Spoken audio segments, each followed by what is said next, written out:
My thing is, hey, if they get a good deal, a good tentative agreement with them, then GM and Stellantis, they could go ahead and pattern off of that. And the quicker it's done, the quicker we're back to, working, making money. The company's making money, and we go back to business as usual. Striking workers at the Stellantis assembly plant in Sterling Heights hopeful the Ford deal will mean a deal for them very soon. Talks between Stellantis, GM, and the UAW are expected to resume today. And for more insight, we're joined this morning by former UAW President Bob King. Thanks for joining us this morning, Bob. Good to be with you. All right, so first off, we want to get your initial reaction to the tentative deal between Ford and the UAW. I was excited and extremely proud of the UAW membership, UAW leadership. This is an amazing contract, best in many, many decades. They did a fantastic job. And Bob, what can GM and Stellantis take from this? What can they learn from this and could possibly use towards their next move? Well, they have to understand they're going to have to do the same thing that Ford did. We've called it pattern bargaining for many, many years because it keeps the employers competitive with one another, so it's fair to all three of them. So they've got to step up and do an agreement as Ford did. Hey, Bob, you've been in these high-pressure packed negotiations. I'm curious your perspective on this. Shawn Fain, how is he feeling this morning? Is it a big relief? I mean, there's a lot on his shoulders. A lot of members are looking to him. Is he feeling relieved this morning? I think he's feeling very happy that because the membership stood together, because they did this new stand-up strike strategy, he's got to be both proud and very happy and excited with the really great agreement they got at Ford.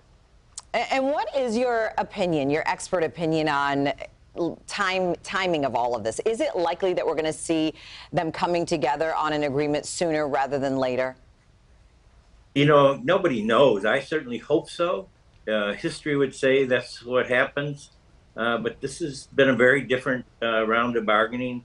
GM didn't come up even close to Ford for a long time.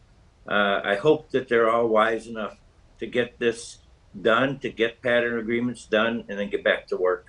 Yeah, well, you think GM and Stellantis wouldn't want Ford potentially be up and running and giving product out to consumer when they're on the sidelines still. So with that being said, do you think GM and Stellantis will come with an exceedingly generous offer, maybe even higher than what Ford got? Well, I know the bargainers will try to get some icing on the cake, as we used to say in bargaining. I also think it's important to note another difference in strategy. Shawn and Chuck Browning are putting the members back to work right away at Ford. In the past, we might have waited until it was ratified, but they understand that puts extra pressure on GM and Stellantis to settle. And Bob, talking about the rank and file, how strong are they? I mean, they've been on the line for 40 days. Obviously, Ford, there's a tentative deal, so those workers potentially have a payoff. How strong is the union in your view? Is it stronger than in years past? Are we at a peak here, or where does it sit? Oh man, it is much. Members are much more engaged than they've been in a long time.